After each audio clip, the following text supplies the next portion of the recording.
Hello guys, welcome to एडुजास। तो आज के इस वीडियो में हम एक बहुत ही इंपॉर्टेंट टॉपिक के बारे में डिस्कशन करने वाले हैं, जो कि एग्जाम पॉइंट ऑफ व्यू से भी काफ़ी इंपॉर्टेंट है एंड इंटरव्यू में भी आजकल से इसी टॉपिक से क्वेश्चंस आ रहे हैं। दोस्तों चलिए डिस्कस करते हैं current economic situation of India and the steps being taken by the RBI and the government of India simultaneously to counter it. दोस्तों आप सभी लोग अगर करंट अफेयर्स को फॉलो करते हैं तो आई एम प्रेटी श्योर आप सभी ने कहीं ना कहीं इंडियन इकोनॉमी का डाउनटर्न एंड इन्फ्लेशन के बारे में आर्टिकल पढ़ा होगा। जैसे कि आप यहाँ देख सकते हैं कि तमाम न्यूज़पेपर की आर्टिकल से या कटिंग मेंशन्ड है regarding current economic situation of India. Expert का व्यू है कि you are heading towards stagflation.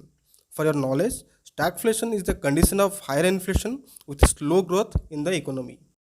तो जब भी इकोनॉमी का ग्रोथ स्लो होता है, जीडीपी का ग्रोथ स्लो होता है and it is accompanied by the inflation which is called stagflation. तो इन्फ्लेशन को मेजर करने के लिए we refer to CPI, that is consumer price index, जो कि रिटेल लेवल पे होता है, and WPI, that is wholesale price index, जो कि होलसेल लेवल पे डिसाइड होता है। एंड ग्रोथ को मेजर करने के लिए हम जनरली जीडीपी का आंकड़ा रेफरेंस करते हैं लेने के लिए। तो दोस्तों आप यहाँ फर्स्ट इमेज में देख रहे होंगे इंडिया का GDP growth trend in 2020-2021 financial year. That is इस टाइम पे कोविड हिट हुआ था to our country, GDP growth rate was -6.6%। And then जो सब मेजर्स लिए गए by the RBI and the government together to support the economy, उसके बाद हमारा जीडीपी का ग्रोथ के बारे में अराउंड 20.3% तक इजाफा हुआ है first quarter of financial year 2022। Of course इसमें एक बहुत ही बड़ा रोल है बेस इफेक्ट का। तो आपसे एक क्वेश्चन है अभी, तो आप लोग मुझे कमेंट में बताइए कि मुझे ये बेस इफेक्ट हम किसे बोलते हैं। तो लास्ट 2-3 साल, 2-3 फाइनेंशियल ईयर काफ़ी चैलेंजिंग रहा for RBI and the government of India to maintain the growth rate and curtail the inflation.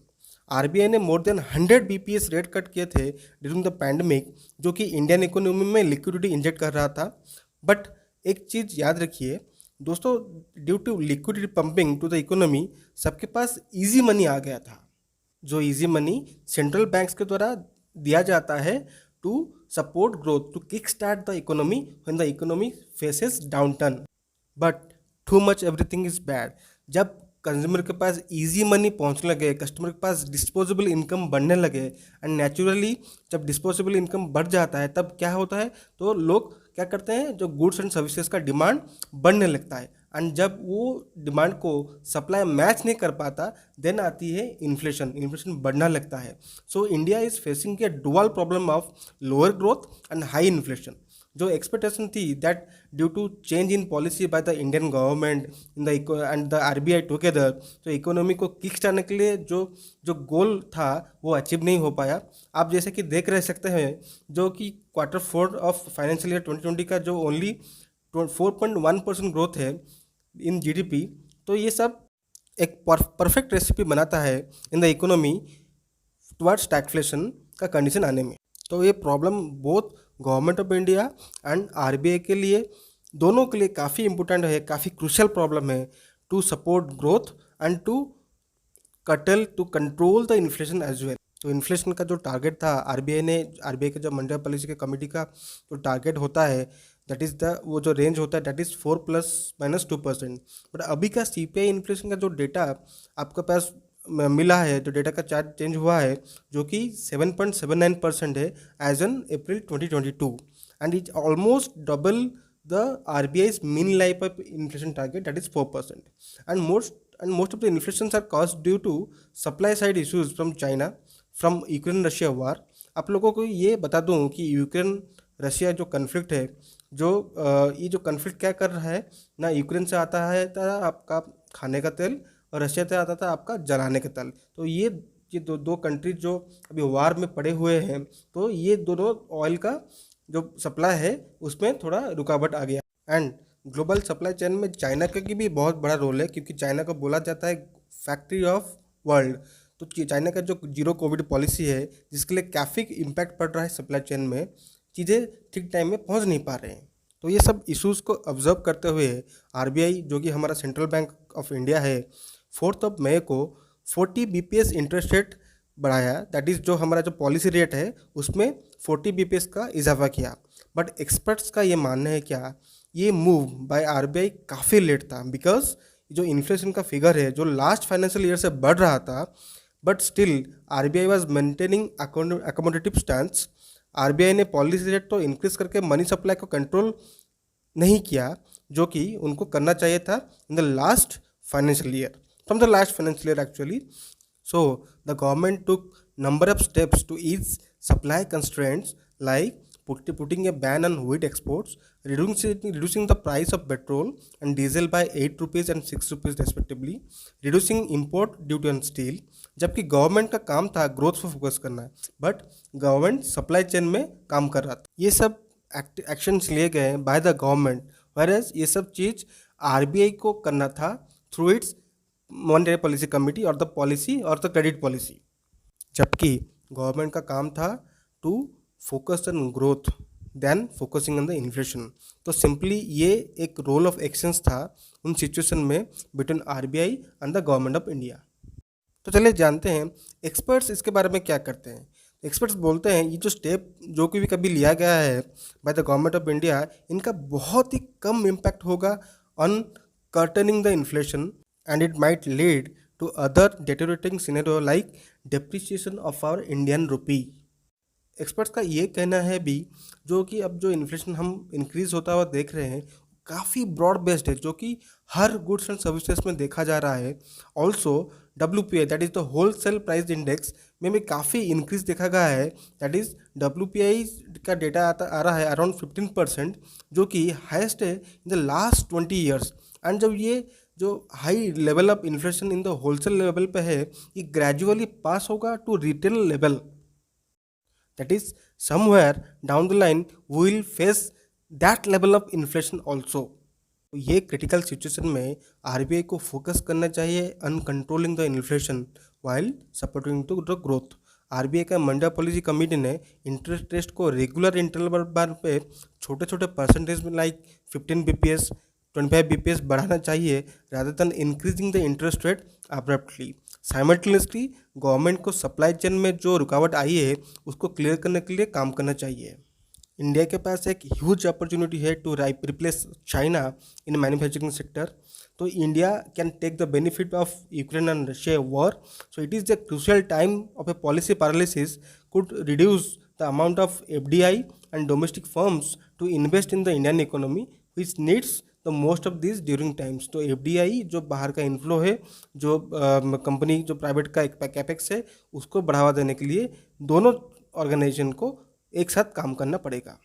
India ने जो फेज़ मिस किया था इन द अर्ली 2000s, वो चीज़ अभी वापस आया है। एक मौका, अच्छा मौका मिला है to become a manufacturing hub. We have skipped that manufacturing cycle, इसीलिए China exceeded us in the past. अभी वो वर्ल्ड का मेजर सप्लाई चेन बना के बैठा हुआ है, बट अभी हमारा जो पॉलिसी है, हमारा जो एक्सपोर्ट पॉलिसी है, हमारा जो इंटरेस्ट रेट का जो स्टैंड है, हमारा गवर्नमेंट का जो डायरेक्शन है towards FDI and foreign exports, तो ये सब चीज़ में गवर्नमेंट को काफ़ी फोकस करना होगा सो दैट हमारा जो रुपी का वैल्यू वो स्ट्रॉन्ग हो, हमारा एक्सपोर्ट बढ़े, we become the next hub of manufacturing after China. तब ये सब अपॉर्चुनिटी इंडिया को छोड़ना नहीं चाहिए। तो साइमल्टेनियसली गवर्नमेंट को ये सब चीज़ देखना होगा to support the Indian economy, to support the local businesses. तो आरबीआई का डिसीजन सुनाने से पहले मैं आपको कुछ टर्म्स एक्सप्लेन करना चाहता हूँ। जो आरबीआई का जो मॉनेटरी पॉलिसी कमेटी है वो 2016 में बनाया गया था विद 6 मेंबर पैनल, जो कि हेडेड बाय है द गवर्नर। तो उसमें क्या होता है ना, जो आरबीआई का मॉनेटरी पॉलिसी एक बाई मंथली पॉलिसी होता है, जिसमें कि जो इंटरेस्ट रेट्स है, जो पॉलिसी रेट्स है, उसके रिगार्डिंग डिसाइड किया जाता है। तो पॉलिसी रेट्स कैसे बढ़ाना होगा है या घटाना होता है, तो अकॉर्डिंग टू वो timely time to time review किया जाता है। और जो आरबीआई का जो पॉलिसी स्टांस है वो कैसा है, लेट से डोबिस है या हॉकिस है, अकोमोडेटी है और विड्रॉल ऑफ अकोमोडेशन है, उसी टाइप का डिसीजन लिया जाता है इन आरबीआई मॉनेटरी पॉलिसी कमेटी। तो आई एम प्रिटी श्योर काफ़ी सारे लोगों ने आरबीआई का जो मॉनेटरी पॉलिसी इस बार आया था तो उसको सुना होगा। तो उसमें आरबीआई ने क्या किया ना, रेपो रेट जो इंक्रीज़ किया है बाय 50 bps। तो रेपो रेट क्या है, तो repo rate is the interest rate at which RBI lends money to banks. तो तो रेपो रेट इस MPC में क्या किया गया है, it has been increase 50 bps and RBI has maintained its stance as on withdrawal of accommodation and taking the policy rate to 4.9%. Likewise, in bank rate and marginal facility rate को भी बढ़ाया गया है टू 5.15%. एंड ये जो increase है सब bank को पास ऑन होगा in terms of increment in loan का interest, increment in deposit rates. यही एक प्रॉब्लम राइज होता है, अगर जो मनी फ्लो को इसी तरह कंट्रोल किया जा रहा है तो एक स्टेज आ सकता है जहां मनी फ्लो स्टॉप हो जाएगा, तो इकोनॉमी का इंजन इन बिटवीन रुक सकता है. Like the blood flow in a body, the money circulation should always continue to support growth. Also इस मॉनेटरी पॉलिसी मीटिंग में गवर्नर मिस्टर शक्तिकांत दास ने और भी कुछ डिक्लेरेशन किए हुए हैं कि that is linking of UPI IDs to credit cards. जो आपके क्रेडिट कार्ड होगा उसे आप UPI के थ्रू पेमेंट कर सकते हैं. In addition to that governor Shaktikanta Das ने जो ये मेंशन किया है कि India will have a normal monsoon in the year 2022 and जो क्रूड ऑयल का प्राइस है वो पर बैरल $105 रहेंगे ऑन एवरेज उसका प्राइस है. एंड RBI का ये मानना है क्या 2022 एंड 2023 में इन्फ्लेशन विल बी अराउंड 6.7%.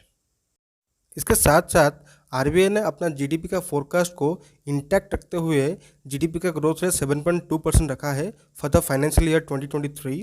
और ये भी मेंशन किया है कि inflation is likely to remain above tolerance band, that is the जो कि बैंड होता है RBI का 4+-2% की रेंज होता है, उसके अंदर उसके ऊपर ही इन्फ्लेशन रहेगा. सो करंट सिनेरियो को देखते हुए and in the past RBI के एक्शन को देखते हुए तो ये जो इंटरेस्ट रेट इंक्रीज हुआ था जो हुआ है जो 50 bps which is in line with expectation, ये एक्सपेक्टेशन था to market, so that market reacted accordingly. So by observing these data points and current situations, experts का ये estimate कर रहे हैं कि जो growth of GDP might be affected in the second half of the financial year 2023. अभी के लिए जो urban inflation and rural inflation का data mismatch कर रहा है, तो urban inflation is lagging behind rural inflation. Soon urban inflation will catch up with rural inflation. And सबसे इम्पोर्टेंट है increase in export duty and giving relief in import duty in the near term will affect Indian rupees. जो Indian rupees है उसको काफ़ी damage पहुंच सकता है. Indian rupee might depreciate in the near future term, जो कि एक्सपोर्ट को हार्म कर सकता है and indirectly it will harm the growth of GDP. So government and central bank should work hard and work hand in hand to focus on the growth while keeping a curb on the inflation. ये सब step follow करके it might be possible that in the second half of the financial year 2023 उस time तक inflation will be around 6% के आसपास आ जाएगा and 4% तक का आंकड़ा पहुंचने के लिए it might take for another 2 years.